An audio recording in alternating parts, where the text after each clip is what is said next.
This is Cubs Radio. Cubs Radio.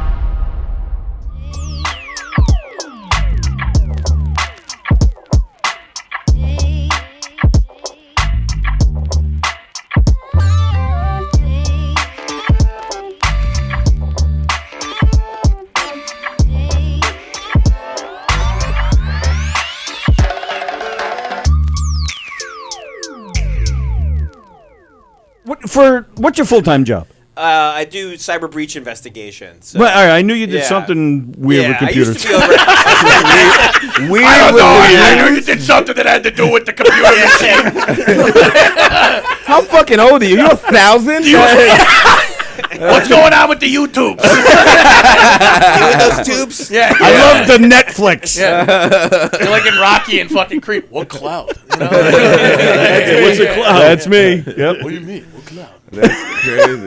It's not even rainy outside. What's wrong with you, man? Yeah, right. What's a cloud? Creep walks away. That's cool. That's a cool ass job. That's the end of the movie. That's like a money job.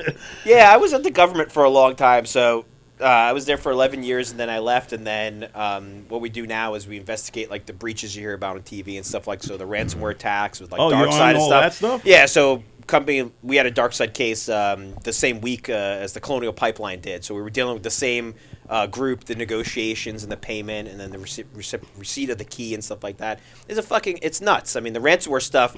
I was glad the pipeline attack happened in the sense that conversations like this started coming up because people are like, oh, what's with this? I'm like, this has been going on for 3 years. We've been under attack. For 3 years, we've been getting hit like as hospitals, police stations, law firms, universities. The meat place. The meat place, yeah. I mean, it's just finally now people are starting to talk about it, but it's nuts because can you imagine if we were attacking the Ukraine on a daily basis and encrypting their hospitals, how quickly missiles and shit would start flying over here. Yeah, and yet we just take it. We're like, oh, those rascal Ukrainians, they encrypted another hospital. Oh, let's pay them $6 million. But they recovered some of the Bitcoin recently, right? Or something like that? Yeah, it was a lot of controversy and fake news about that, too, with the FBI being able to claw back the Bitcoin. And people were like, oh, it's not as anonymous or it's not as private. And no, it is. They have no ability to. If you own Bitcoin and you self custody, which means you buy Bitcoin, you move it to a wallet that's in your possession. There's no force on the planet, in the universe, that can actually take that from you unless you give it up. Now, ways you can lose it is if you do keep it on, let's say, a thumb drive or on a Gemini or Coinbase, for example. Yeah, the FBI can issue a search warrant and a subpoena and take that from you. But that's not how you're supposed to really carry it. You're supposed to buy Bitcoin, self-custody it, and then literally there's nothing anyone can do to take it, which is why it's so different. Is that with all crypto? Yeah, pretty much. Again, with the same rules, is that I give people the analogy of this: when if every car that was made had one key to it, right? Like they made your whatever, and they gave you a key to it. If you hid that key appropriately, and the government said, "Hey, we're going to seize your car," let's assume they couldn't just physically move it. Right. We need the key, and you didn't give it up. That car would just sit there forever unused. But if you leave the key in your house, and the FBI searches your house and finds the key, then they can move your car. And that's what happened with the pipeline, the recovery of the keys. We don't know for sure what the circumstances were, but reading through the affidavit in support of the search warrant, to me it reads like. The bad guys either put it on an exchange that was subject to service from a government agency, so they put it on Gemini or they put it on Coinbase's exchange, or somebody cooperated and turned the keys over and said, yeah, I don't want any of it to do with this anymore and take it. But there's no way that, to give you an analogy, right, like people saying that the FBI figured out how to pull the money out of the wallet without consent, that'd be like someone in the government figuring out faster than light travel and then using it to go to like Wendy's. Like that's the equivalent, right? Like if you figured that out for a $4 million case, it'd be the stupidest use of the biggest discovery, because to reverse the algorithm that makes Bitcoin secure, it would take every computer on the planet 1 trillion years at right now to reverse that. So if the FBI had figured that out, or the NSA, you don't blow that on a shitty $4 million pipeline case. You just pay the thing, get it, and the government says we're going to save this for when we're at like World War III and we need to decrypt something or destroy something, and then we use it. So there's been a lot of really shitty information that came out after that hack. And Bitcoin plummeted after all that shit happened. Part of it, yeah, it went down from like 39 or 40-ish back down to like 30. And Elon hasn't been helping the cause with SNL and all that. Yeah, yeah, and the Dogecoin. Dogecoin was gonna be lit. Me too. I'm still waiting for it to pop. I know. All that stuff's fun. It's like, I've owned all of that, but I've been in Bitcoin since 2012. I was mining in my house back in 2012, 2013. Still holding it, then you're doing good. Yeah, but I went through the same mistakes. I sold some when I shouldn't have. I sold some when I was up like 10x. And then if I had waited a year, it went up 1,000x, and I wanted to fucking kill myself. Guy who bought the most expensive pizza in history? Yeah, 10,000 Bitcoins for the pizza. It's like a $500 million pizza pie he sold. All of us that have been in Bitcoin early went through that because you're hedging a little bit. You're saying, well, I believe in the technology, but at the same time, if you're looking to buy a house or your kid's going to need fucking braces or whatever, and you're like, I could use some of the money. And when you're up really big, imagine being up 10x on an investment. You're like, well, I'll cash out some of it. But obviously, in hindsight, I'd punch myself in the face because when I was cashing out when it was at $1,000 a Bitcoin, and it went up to 65,000. Of course, that's a big per coin. Oh, really? Per coin. So but if you bought in early, you own a 200. Yeah. The good news is this: you're a millionaire. The good news is this, and this is what I tell people: is that when I was at the FBI and Bitcoin was at $50, I remember being in my squad area, and we were in the midst of the Silk Road 2 investigation, and we were talking about buying Bitcoin miners, like a group of us in the squad, and we literally said, I don't know, I think we missed it. It's at $60 already per Bitcoin. If we buy it now, we should have done that when it was at $10 a Bitcoin. And then I felt that way at $100 a Bitcoin, and I felt that way at $1,000 a Bitcoin, and $50, and then eventually you get your ass kicked enough where you go, oh, so the lesson learned here is that you always feel like you're too late to it, and then you always hate yourself for a year or two later because it's going to continue to grow because of the fundamentals that are Bitcoin, the mathematics that are behind Bitcoin. Once you understand that, you realize it's inevitable that it's going to gobble up basically everything. And so what I tell people is, don't buy it for what the value is now. If you need the money in a week, a month, even a year from now, then don't invest it, because what's going to happen is you're going to put money in and then it's going to take a dump because Elon tweets some stupid shit and you're going to panic sell and you're going to lose your money. Buy it for like 2 years, 3 years, 5 years down the road. So I've gone through some tremendous gains and losses, like gut punching losses where you're like, oh God. But when I look at year over year, it's obvious. It's like, yeah, I just hold it for a little bit longer. Right, so, I'm not gonna cash out at the end of this year. Maybe I'll cash out some of it at the end of next year or the year after that. But in the meantime, every time it drops, I just buy a little bit more because I look at it as like a sale. Buy a little bit more, buy a little bit more. Yeah. So everyone I talk to that gets burned usually panic sells because they're looking like a month or two down the road. If you need the money in that sense, don't buy it because you're gonna probably freak out and sell at the bottom. But if you can buy it and just say, I'm just going to hold this for a year, minimum of a year, then talk to me in a year. Everyone who's done that's come back to be been like, holy shit, I made a fortune. You feel like Doge is going to do the same thing? That's what I'm hoping with Doge. You own some Doge. Yeah, but Doge is different. This is why the other coins are different, right? So the fundamentals of Bitcoin are such that there's 21 million Bitcoin that'll ever be made, period. That's the rules of the game. No one can change that. Doge and other coins are unlimited. And the reason why originally when I started looking into Bitcoin, I was like, this is a scam. It's a Ponzi scheme. Because I was at the government investigating people using it for bad shit, right? For drugs or whatever, dark right? web shit. Yeah, that's all it was when I found out about it. Yeah. I'll tell you what, I was in a fucking dorm room, and my buddy had like an illegal internet thing, and he was all about it. It was probably you. Yeah. But no, he was sitting in there. He's like, dude, you could buy like some of that fucking crazy shit on this dark web. And I'm like, how do you buy it then? And he's like, Bitcoin. And I remember him explaining it to me, and he pretty much said everything you did, and I went, that's a fucking fugazi. Yeah. You're an asshole. Don't do that. I was like, seem that's how much of a dumbass I am. Like, I'm sitting here going like, I'm going to go break someone's legs for cash. Like, you know what I mean? This guy has like the best investment ever. He's like, dude, that site, that was Silk Road 1. That site did 1.2 billion in sales exactly in 2 years. 1.2 billion. Damn. It was the first proof of concept for someone actually exchanging actual goods, drugs, for something totally digital.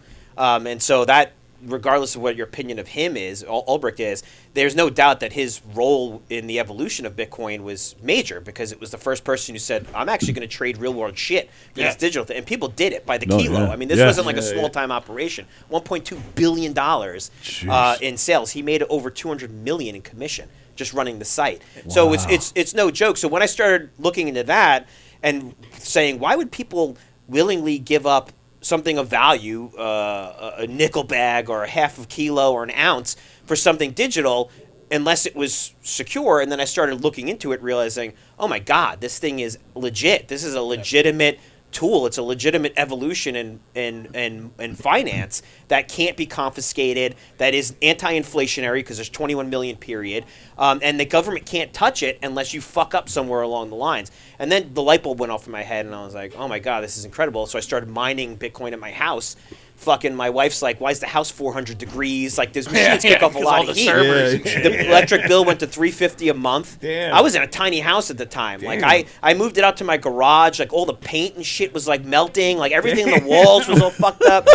And for years, it was your stupid fucking Bitcoin. And then when Bitcoin in 2017 peaked, it suddenly became our Bitcoin. I noticed in my house. Keep making more, make more. My wife's like, how's our Bitcoin? I'm like, excuse me? Oh, my stupid Bitcoin machines? Yeah. My Bitcoin's doing fucking great. Your Bitcoin's at 0. She made fun of me.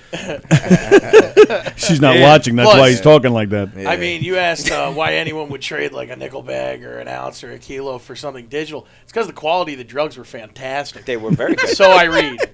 No, they were. So what was novel about the site was he created a rating system. Right now, bro. No, you could review it. So if you sold shitty whatever, there was a vendor rating system. So you would say, this was shit, and then your stars would get knocked down, and eventually you can get kicked off the site altogether. So it was the Amazon of drugs. I mean, it was legit. You could buy a lot of crazy shit. I mean, I remember I saw a jet on there one time. Jet. They had a whole jet. It was like for like $1 million Bitcoin, but this is like 2012.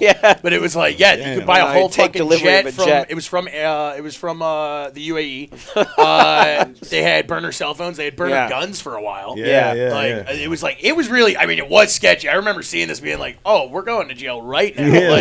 I've done sketchy shit my whole life. Like, I get it, but like. They can see us. They got to be able to see our assholes by now. Like, I feel weird. Man. When your body's telling you this shit ain't right. But that's how I know I'm such a fucking caveman, because, like, anything digital, I'm just like, no, bad. Like, I won't even text my mom about a bet I made. Like, you know what I mean? Like, I'm like, Ether. They're going to find us. I was like, Ma, no. Call the payphone. I'm hoping you're fucking right with this shit, man, because Dogecoin dipped and I lost some bread. I know. I hold it. You only lose if you sell. All right. Yeah, I mean, I don't think that's true. Buy. Why'd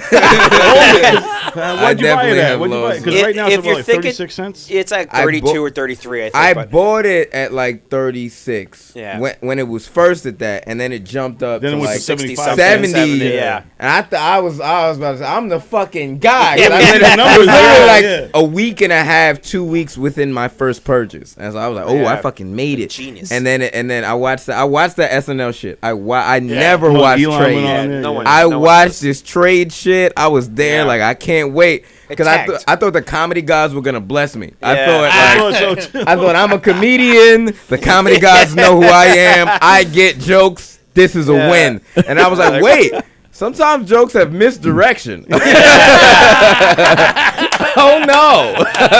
They say it's going to bounce, man. It's projected to go $5 by 2023. They said it was going to rain today too. I said projected. Who is they? Who are these they? I want it to be you. Do you think right now Doge will like? No, I sold all my Doge. I had it for a while, again, knowing it was like a roulette wheel, kind of fun. And then what ended up souring me on it was the whole Elon thing, and then sort of pushing it as a legitimate alternative. It's not. It doesn't have, like I said, it's unlimited supply. So the shittiest part about the U.S. dollar is that we didn't vote on anything.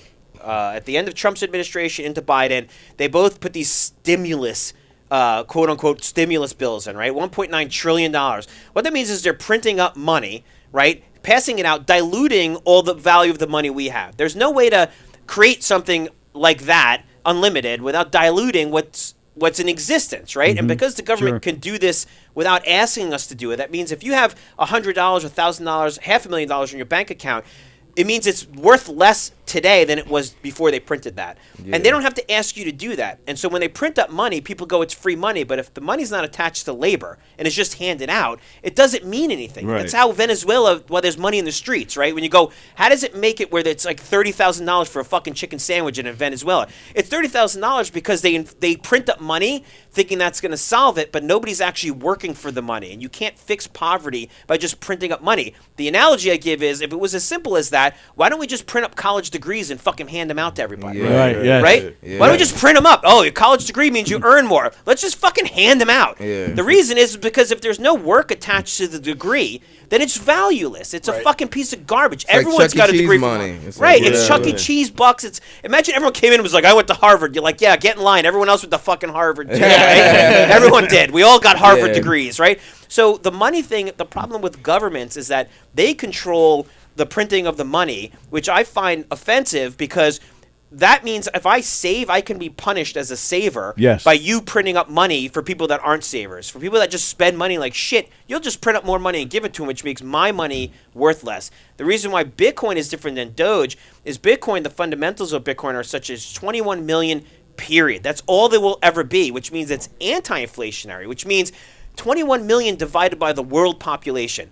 That means the projected value of one Bitcoin theoretically can be $10 million per Bitcoin. Wow. In our lifetime, very, very easily, right? And Satoshi, the creator of Bitcoin, mapped this out. And when he mapped this out through what's called a white paper, which is like a technical paper, and you read it, it's like he's a fucking time traveler. When I read the white paper, everything he's predicted, almost to the T, has happened with a slow adoption at first, then quick, then nation-state adoption. El Salvador just accepted Bitcoin as their national currency now. Wow. All of that stuff's been predicted in it. So when you see that starting to happen, and you see the writing on the wall, and then you see what's happening here and how in the world we're just printing money like crazy, that's what Bitcoin was made for. Satoshi, his first... When you make a Bitcoin transaction, you can actually leave a message in the blockchain, like almost an ASCII kind of coded message. And the first message he put in his the first block that settled, the first transaction essentially, is a reference in 2008 to the banks bailing out, to the government bailing out the banks who shit the bed after the housing market collapsed. And his view is, why is it that the banks can take our money, right? You put in your money in Chase or wherever the fuck it is. They could take our money, invest it on silly shit. If they win and they get a return on their investment, they get billions and trillions. If they lose, the government bails them out.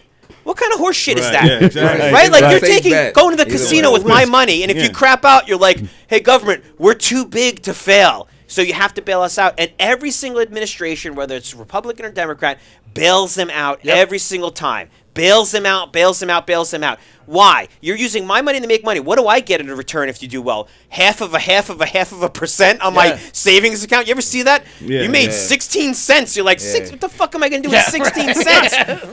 And so Bitcoin is, you can't do that with Bitcoin. There's no way to go out and say, we're going to take your money and invest it because that's mine. I hold that. In order for me to spend it, I have to unlock that and consent to unlocking that. And that is what is so contrary to the system we have now, which, fine, worked well enough to get us to the point we are. But when you look at what's happening and what the future is, it's the writing on the wall for B is very, very clear. It's that the U.S. dollar is going to go to zero eventually. The world economy, the world dollar is going to go to zero, and everyone's going to move over to Bitcoin. It can't be Doge. It can't be one of those coins because they're unlimited supply. So it's the same problem. Right. Yeah. It's the same problem. Repeating itself. It's just repeating the same shitty fundamentals with it. So Doge is fun. All the other coins is fun. Ethereum's interesting in some ways, but Bitcoin doesn't have. There is no one to sue. There is no someone like if Ethereum, the Vitalik, the guy who runs Ethereum, he created. If he turns out to be a pedo tomorrow and he gets arrested, he's the leader of Ethereum, right? Yeah. The guy who created Bitcoin, because I'm convinced he's a time traveler, no one knows who he is. Satoshi, no one knows who he is. Yeah. He's gone. There's no one to arrest. There's no one There's to... no face on There's it. no face. There's no company. Right. Yeah. There's no company to serve. There's no nothing. It's completely decentralized. And so it's a wonderful thing to be in a world where you don't want to trust anybody to be the face of anything, whether it's the government or anybody. It's just out there, and it's like the first domino. It's called a 0 to 1 event, meaning went from off to on, and then there is no in between. It's fully on now. There's no way to take Bitcoin down. And so there's no one to go after. You can't cancel it. You can't cancel. It's like canceling the internet. You can't. It's on the internet. It lives in the ether right now. So. All right. So here's my question. When you're here at the comedy clubs, do you get disappointed because everything you're saying, there's not another single comedian as smart as this? Yeah, I was gonna say I'm a bit dumbass. I'm feeling so stupid right like now. we were right at like fucking legless strippers. And I was like, I love this fucking show. I fucking read And then you came in. You had you had the sump. You had the sump. I knew exactly what I was like. I probably went to the same sump. That's you know what's crazy? I forgot this was the same guy. Yeah, no, I know, right? Yeah, I know, right? Why are you guys asking smart people to come in here? All right, now we all look like idiots. I was like, yo, where the fuck did that porno guy go? Dogecoin, I know what dodgeball is. I don't fucking know. White paper, I know toilet paper. Right. So, Charmin. real quick question. I just really want to know before I go get paid for this. I got a check saying I got your money, so this is over for me. But if you could give some financial advice, I know you're not a financial advisor. This does not. What do they say on like at the shows and shit? This is not financial. Entertainment purposes only. Yeah. So what would you? I was thinking allegedly. Allegedly. What would you invest in? Like maybe 5 things. What are some things that you feel like you would invest in as the smart person AMC? you are? No, it's just Bitcoin. That's the only thing that I see that is future proof right now. Would you do shares? Would you shares of Bitcoin? No, you can buy $5 of Bitcoin. I mean, that's fragments. The worst part about Bitcoin is people Going say it's Robinhood too and expensive, shit, and that's the problem is that they need to switch to a Satoshi. So each Bitcoin is made up of 100 million Satoshis. In the next 2 years, you're going to see people talking about buying Satoshis. No one's going to talk about buying Bitcoins because it's going to be so expensive. Very few people are going to be able to afford it. There's 100 million Satoshis. So think of dollars and cents, right? One Bitcoin and then 100 million Satoshis per Bitcoin. If you look at the price of a Satoshi, it's like $0.00026. It's very, very affordable. It's like Dogecoin in the sense that like that's what draws people to Doge and other shit is like, well, I could buy 50 Doge. I can only buy 1/10 of a Bitcoin. That sounds like shit. So if you switch to a Satoshi standard and you buy 10,000 Satoshis, like I'm a baller now. Like I bought 10,000 Satoshis. So buy those. And again, think in terms of 1, 2, 3, 4 years down the road. And I'll come back on any show 3 years down the road and be willing to bet anything that your value's gone up tremendously in that time. Satoshis. What do you buy your stocks on? Like, what do you buy? I buy Bitcoin mostly from Gemini or Coinbase. Cool. Those are the two major. I'm trying to get my money up. I'm asking these questions. Take a little. You're talking about getting paid tonight, right? Too, right? Yeah. My daughter works here, right? Each night we go back. We go home, and she gives me a percentage of her money that I buy. Well, I take some of my Bitcoin. She gives me the cash, and I send it to her private wallet, which I back up so in case she loses her phone or that she doesn't lose it. That's exactly what I would say to anybody: is take a percentage of whatever you're getting paid in. It doesn't have to be a lot, and just regularly buy. It's called dollar cost averaging, which means if you try to time the market, it's impossible. You try to time it where I'm going to buy at the lowest. It never works, right? But if you buy regularly once a week, sort of irrespective of what's going on, over time, you're going to find that average is actually a really good average that you bought it across. Right. So when I was buying at these low prices, now my average cost for what I paid for Bitcoin is incredibly low because I was buying it way back when it was, even under 10,000, which sounds crazy low today, but that was a high amount. When I was buying it under 10, people were like, that's a lot of money. But now you're like, people saying I would have done that hand over fist. Well, if you think 2 years from now, it could easily be $200,000, $300,000, $400,000 of Bitcoin. If I said to you, how much Bitcoin would you have purchased when it was only 35,000? You'd be like, I'd purchase as much as I could because it's at 250,000 right now. And that's an insane amount. Yeah. So think that way, and then when you buy it, it's not as painful because you're like, I believe where it's going to go in that time. And so I haven't sold through any of the dips, I have friends that went in very, very heavy and they're trying to time the market. And I went through that, and I just learned apparently I'm not a great trader because I always seem to sell at the worst time, and then I end up buying it back at a higher price. So for me personally, I just started doing that dollar cost averaging. But what I found was when I met more people like me who've been in it very early on, they all had the same experience. They're like, oh yeah, I tried that too for years, and I fucking said screw it. Now it's called stacking sats, stacking Satoshis. I just fucking buy the dips. I don't sell anymore. I just buy.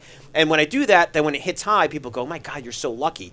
And I'm like, fuck that. It's not luck. It's that I held this shit when it looked like when Elon's tweeting bullshit about fucking coal mines or whatever, and people were selling. I held, and I said, "Fuck you! I'm not selling it." You're in the game for the long run. Keep bouncing. Exactly. Right. It's kind of like that, right? If you have a bad show, you don't go, "Well, that's it for me." You're like, "Fuck you! I'm in it." Some people should. It's a long game. Wait, I get it. You're taking it and saying, "Yo, I bombed." That's fine. That's part of it. Yeah. My daughter, when she started buying it, anytime you buy any little bit of it, you'll start watching, and you'll start watching the price. And when my daughter, she bought some at 37, and then it went down. And I had to have that kind of like heart-to-heart, like after-school special. She's like, Dad, it went down. I'm like, this is part of, it's called holding. This is part of it, is that I always say to people, you don't buy Bitcoin, you earn it. That's what I learned for me personally, is I earn it by holding it, right? I never bought it. I bought it, great. Right. But how I made money on it was when it went shit the bed, I held it, and that was sort of like the test, right? That was the challenge, was like, can you hold it through the downside, and then you're rewarded so handsomely on the upside. And so every Bitcoin I have, I've earned it, because when people are like, oh, you're so lucky, I'm like, how come you weren't saying I was lucky when this crash happened, or that crash happened? I've been through like 50 fucking crashes, where I'm like, oh my God, it's you know? over, and then it goes back up, and so it's luck has nothing to do with it. So that's my advice, is just take whatever pieces you can get, because imagine what you're buying tonight as when it's at $250,000, what the equivalent would have been. Yeah. When I'll end on this because I know you guys have to go, and I'm boring the shit out of everybody. But listen, Not me, man. I grew up poor. Yeah. I want knowledge. Whatever I need to not be broke again. I'm not bored. I will never be broke again. I'm listening to That's the everyone. way you have to I'm a think. gambler, so you're applying. Yeah. You're appealing to that on me. I'm like, I'm telling you. You think I can't figure Yeah. out the dips? I got this. I got a sure thing. I got a guy. Lady luck bless me. Yeah, you're smarter than I. I could never figure it I'm out. fucking retarded. So when I was mining Bitcoin, the whole thing with the Bitcoin miners is they consume a tremendous amount of electricity. So the miners I had in my house, if I remember correctly, the amount of electricity bump I was paying for these machines was about $10 to $15 per day. Per day, my bill was going up. So $10 to $15 per day per month is a lot of money. $400 a month in excess.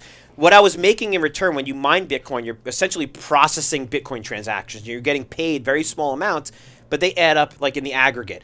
When I did the math, I was basically just making enough to pay my extra electric bill. So I was breaking even. Okay. And when I explained this to my wife, she's like, well, what's the point? Because, you did have to buy the equipment. It was creating a lot of heat, whatever. When I went back for the Bitcoin that I was making that day, and when I went back to when it hit, I think about 40,000 on the way up, not on the way down, on the way up. I went back and just on a scratch pad and redid my math. I was making about $17,000 a day in my garage. Damn. Wow. For that Bitcoin. Wow. I was making $17,000 in that times value per day. Wow. In it. At the time, I was making $10 to $15 per day, and it seemed like, what's the point of this? And so it's long term. In the long term, I could probably make $3,000 a day out of your garage. We could make it even I just want you to Some do a blow job. I just need a little desk, a little chemistry set. We can figure this out. A little bit of baking soda goes a long way.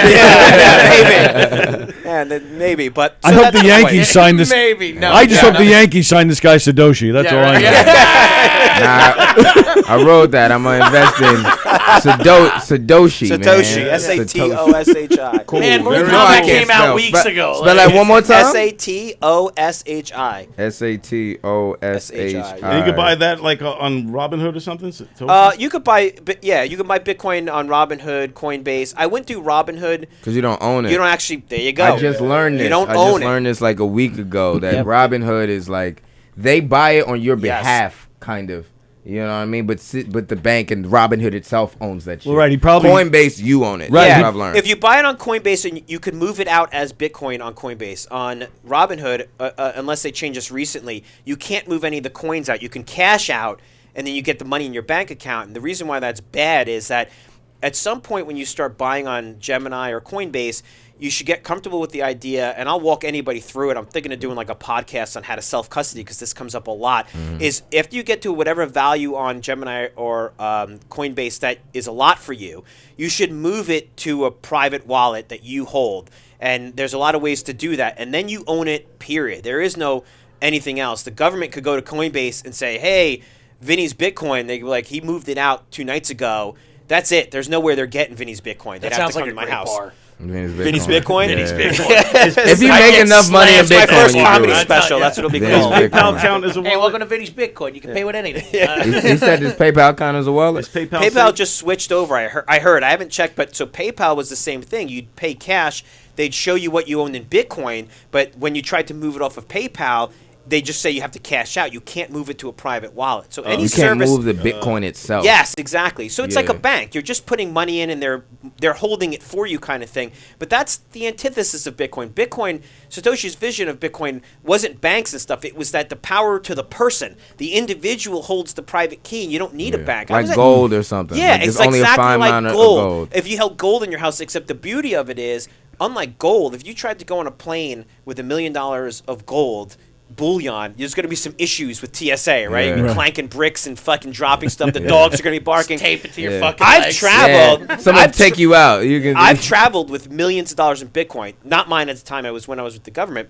But I've traveled with $1 million of Bitcoin on a thumb drive, and that was one of those fucking light bulb moments where I was going over to Europe, and there's the big sign in the airport and said, if you have $10,000 of cash or more, declare it.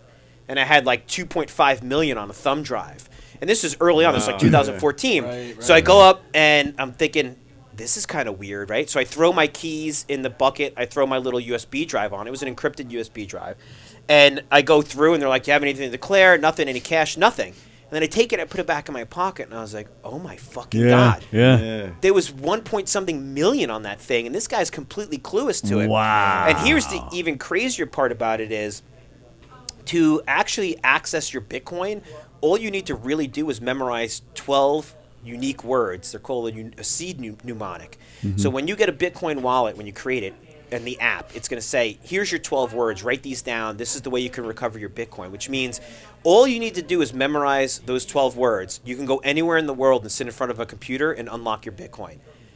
So talk about unconfiscatable. You could get thrown in a prison camp, and they could search your house and tear everything up and down, and you'll have those 12 words in your mind, and the minute you get out, you can sit in front of a computer, unlock that Bitcoin, and it could be worth $1 billion. Right. That you have. Yo, You can't do that with money. If I text you, will you answer? Because I have more questions. I have a ton of questions. I'm on at Proof of Work 1 is my Twitter handle. if you Oh want. shit! Oh, you use Twitter? I can't spell. I don't use that one. Proof of Work 1. I can't spell. That's why I don't use Twitter. I'm an Instagram and TikTok guy. I never get those 12 words down because you I can't can't, spell them yo. right. His joke book is just pictures. Yo, It's crazy. I got wild videos. He's like, Just holds a notepad up in his act. Look at this, everybody. he's like Yeah, that's- Charlie in Always Sunny. It's Just fucking- like, But that's very helpful. I know a lot of people don't know that knowledge. I hope people listen to this. You know, he episode. charges $200 I bucks don't an know hour. what you're talking about. Yeah. I don't know what you're talking about. oh, good thing he was he's- only here for 15 minutes. Oh yeah, he's a kind-hearted soul who doesn't charge people because I just happy to tell people about it because Exactly. it's That's good stuff, it's man. it's You're life doing a altering service, stuff. I'll tell you that much. It's Yeah, life real. altering stuff, Yeah.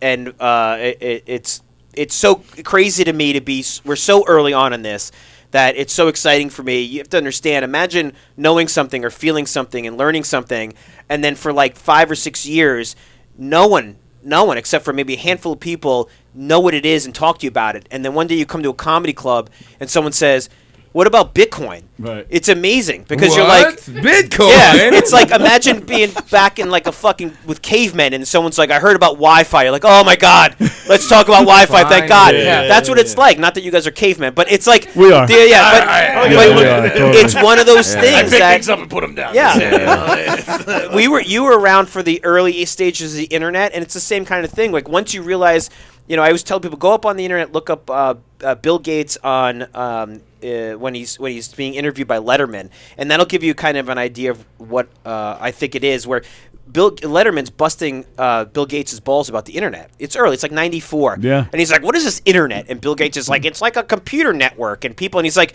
what can you do with the internet? And Bill Gates is like, well, you can listen to a ball game. And he kind of pauses. He goes, I can do that with a radio. Right. Right? And everybody laughs because Bill Yep. Gates looks like a dick and Letterman, Yeah. they're like, Letterman's right. But looking at it through your eyes now, how stupid is that, right? Yeah. The internet is just a ball game. The internet's just listen. The internet changed everything. I mean, but if Oh, Bill yeah. Gates said to me, listen, you cavemen, one day there's going to be a moment when you're going to have access to every bit of information ever collected in humanity in a device that fits in your pocket because of something like the internet. Nobody would understand that. I just said that the other day to somebody. When we were kids, we all had the 15 volumes encyclopedias. Yeah, we all of us, right? Or the library, right? Well, right. You know, yeah, and you go to there, and so you can't possibly expect people to understand that until it starts to slowly happen. And so for people that feel like they're late to Bitcoin, I'm like, we're still in the 1997, 98 era of the internet. So if I said to you in 98, did you miss the internet? You'd be like, oh my God, no, it gets so much fucking better, so much bigger. Yeah. That's where I feel like we are, because we're just having these discussions. These are like, hey, there's a website that you can go to that shows you this or that. These are these discussions about the equivalent for Bitcoin. Yeah. We're just talking early Amazon. Early Amazon, like you can buy stuff and they sell it, send it to you. So people in 10 years from now, you're going to look back and everyone's going to look back and be like, "Oh my God, yeah, the writing was on the wall. That this thing is the future." So it's so exciting to have these conversations, because I was a kid when the internet started rolling out, and I was just sort of absorbing it like everybody. But with Bitcoin, just through the FBI stuff, I got thrust into it like really early, hated it, thought it was a scam, and then learned about it, probably spent 200 hours studying it. And then I was like, oh, God, I'm red-pilled. My eyes are open. This is unbelievable. And then it took another 5 years for regular people to start even knowing what the fuck it is. And so now it's like, yeah, you'll get there. In a couple of years, we'll be sitting back and everyone will be laughing, be like, remember when it was 37,000 and we were thinking about maybe buying some? And if I could go back in time and punch myself, I would have bought it. That's what it is. I've been there at every step of the way. You buy fragments too, so you could, like you said, you could pace yourself. And afford Don't think of one Bitcoin. It's like 0.001 Bitcoin, 0.002, and just slowly accumulate it. And then when it hits 200,000, you're gonna like, oh my God, I should have. I'm gonna invest in this shit, and if I become a millionaire because of it, I'm gonna shake your hand. Thank bro. you. Yes, that's all he's gonna do. I'm gonna shake your hand. There was a bartender here in 2017, because there was another big bull run in 2017, and he got into it. And I told him the exact same thing. Then he started getting into all these shit coins. I'm looking at this and I'm looking at that, and I said, look, you could play around with them, but Bitcoin should be your go-to, your 80% of it should be in Bitcoin. Fuck around the 20% with whatever. He made it through. It crashed after that, and then it went back up. And I just heard maybe a month ago that he kept a big part of it. And he's got well over 100,000 that he had. Right, same kind of deal. He's like, I'm going to shake your hand, kind of thing. I'm like, yeah, but you rode out the crash. Is the point of it? You rode it out, and you're back up. And so that's the conversation I'm looking to have with a lot of people 2 years from now, when they're like, oh, I heard about that and I bought some. I'm not just saying it. It's not like I get a kickback or anything. I'm wholehheartedly invested in this. This is something that he's Satoshi. Yeah. He just gave himself a Kaiser That'd be so fucking cool. That'd be so cool. I knew it was a fucking fugazi. I told you all. I met Satoshi. It was me the whole time. He's a genius. It was me the whole time. Satoshi, I think he's a time traveler. I mean, he invents this thing, he gifts it to the world, and then he does the smartest, most selfless thing in the world. He walks away from it. So he's got a wallet worth like hundreds of millions of dollars, right? Of course, he was the first person mining Bitcoin. No one knows who he is. He's never come forward. He's not driving a fucking Lambo in Manhattan. He's like, I'm Satoshi. I started Bitcoin. And think about it. In the world we live in now, where it's about character assassination and political correctness, the worst thing that anyone could do is be the face behind anything. Like, what if Satoshi's not woke? Right? If he's not woke enough, they'll be like, oh, fuck Bitcoin. Satoshi thinks this. I want a guy who creates something, gives it to the world, and disappears. Nobody can attack that. He's just fucking, it's based on if you want to attack Bitcoin, attack the white paper. Attack the science of it. There is no fucking dude to go after. And that's different than Ethereum or Doge or anybody else. Even Doge creators walked away from it. But I don't want a person, because a person can be attacked. I want math, and I want science, and I want the fundamentals, and then try to attack it on that. And people have for over the last 11 years. And Bitcoin's like the fucking Terminator. Every time there's a website that tracks how many times Bitcoin's been pronounced dead. It's like 450 times. There's been articles in major newspapers. The bubble has burst, the demise of Bitcoin. It's like the Terminator in the movie. The fucking T-1000 gets blown up, and then it just comes walking out, and you're like, oh my God. That's what it is. Yep. Yeah, and I have a kid out there. That's the worst part. She's probably like doing stand-up now. She's like on stage. She's like, you took too long. Is the show over? The show? It's late. It's 11. It's 11:11. Yeah, thank you guys so much, and a great talk, guys. So I'm having a great time. Oh no, I'm not, but I should get the hell out of here. I'll be in touch with all of you guys. All right, cool. Thank you guys. Thank you, Vinny. Yeah, you got it. See you guys. So, take my contact, man. And then, are we still recording? Or? Oh, you got it? Cool. Oh, you got it? Perfect. Okay, cool. Are we still recording right now? We still recording? Yeah, I think we're good. We're good, right? We're going to cut it off? She took away our financial planner. Yeah. What the fuck, man? This is not financial My advice. kid's college plug your is, stuff, is Alex? down the drain. I guess. Yeah, I plugged stuff real quick. Yeah, go ahead. Yeah, please. both of you. Plug your Yeah, stuff. plug stuff, man. My name is Alex Babbitt. You can find me on all social media platforms as Mr. Babbitt. That's Mr.Babbitt. I have a website. Whatever you want, I'm there for you. And just look out for a bunch of dope ass projects. I appreciate you guys for having me. Absolutely, man. Anytime. And Zach Petrovich, you can find me on Instagram at Zachy Peanuts, Zachy, Peanuts like the allergy. We're going to be on the road in Pennsylvania, June 30th. Nice. We got a great show going on down there. It's going to be a ton of fun. Gus Costatellis is coming down. He's going to headline. And then I have a weekly show every week in Steinway, on Steinway in Astoria, in Queens. You guys come by. It's 8-Ball Comedy. You can find that on the hashtag, or you can find it on my Instagram. And it's every week. We start around 8:30. It's a great show, though. Nice. Awesome, man. Alex has And- done it 1,000 times. Yeah. So. And that was Vinny D'Agostino that was giving us all the financial planning. Just so everybody knows. That was awesome, dude. Yeah. Now I want to think about selling my Doge. I wasn't trying to cut shit short. No, not at all. No, it's great. Oh, no, we're fine. It's good. All right. Thanks. Anyway, Cut it off. thanks, Thank you, guys. That was awesome. Awesome, man. Yeah, same Thank you here. for checking me out, too. Yeah.